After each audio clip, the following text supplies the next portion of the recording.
Hello दोस्तों, मैं आपके साथ अमित यादव और आप देख रहे हैं हमारे YouTube channel Amit classes centre, जिसमें आज फिजिक्स का मोस्ट इम्पोर्टेंट वीडियो होगा और टॉपिक होगा विद्युत क्षेत्र, वैद्युत रेखाएं और वैद्युत रेखाएं। सबसे पहले आता है हमारा वैद्युत क्षेत्र, जिसे इंग्लिश में बोलते हैं इलेक्ट्रिक फील्ड।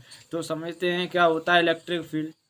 यदि किसी आवेश या आवेश के चारों ओर का वह क्षेत्र जिसमें कोई अन्य विद्युत बल आकर्षण प्रतिकर्षण का अनुभव किया जा सकता है या करता है, तो उस क्षेत्र को वैद्युत बल क्षेत्र या वैद्युत क्षेत्र कहते हैं।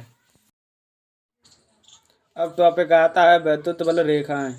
इंग्लिश में इसे बोलते हैं इलेक्ट्रिक लाइन्स ऑफ फोर्स। तो समझते हैं क्या होता है वैद्युत बल रेखाएं। वैद्युत बल रेखाएं वैद्युत क्षेत्र में खींची गई वह काल्पनिक निष्कोण वक्र है जिन पर घन आवेश गति करता है। वैद्युत बल रेखा किसी भी बिंदु पर खींची गई स्पर्श रेखा घन आवेश पर लगने वाली दिशा को व्यक्त करती हैं। अर्थात हम इसे इस प्रकार से भी बोल सकते हैं, वैद्युत बल रेखाएं घन आवेश की ओर गति करती हैं। यदि किसी बिंदु पर खींची जाए स्पर्श रेखा तो वह आवेश की दिशा को ही व्यक्त करती हैं। अब टॉपिक आता है वैद्युत बल रेखाएं के उदाहरण। तो समझते हैं क्या होता है उदाहरण। इसमें भी दो प्रकार के होते हैं।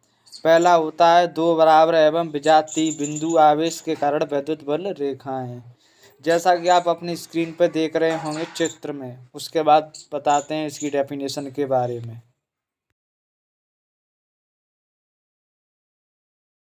अब आती है इसकी परिभाषा।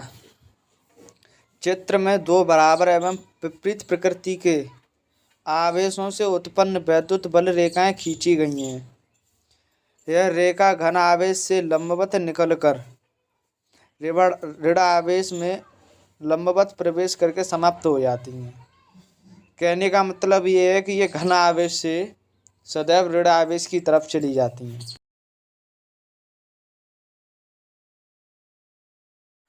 अब सेकंड टॉपिक आता है दो सजातीय बिंदु आवेश के कारण वैद्युत बल रेखाएं। आपको अपनी स्क्रीन पर दिख रहा होगा चित्र। अब आती है इसकी डेफिनेशन। तो समझते हैं क्या है इसकी डेफिनेशन।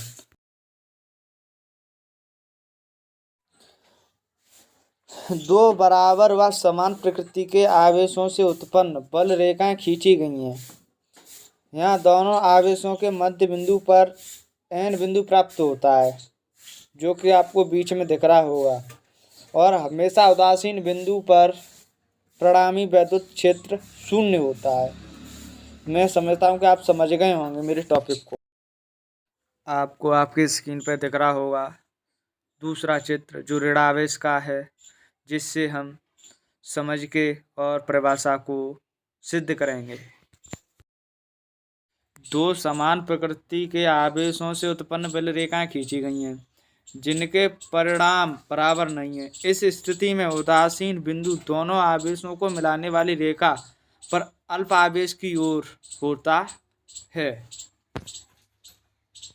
अब टॉपिक आता है वैद्युत बल रेखाओं के गुण। तो समझते हैं क्या होते हैं इनके गुण। पहला पॉइंट होता है इसमें ये रेखाएं घन आवेश से निकलकर ऋण आवेश में प्रवेश कर समाप्त हो जाती हैं। और दूसरा आता है इसमें वैद्युत बल रेखाएं किसी चालक से होकर नहीं गुजरती हैं।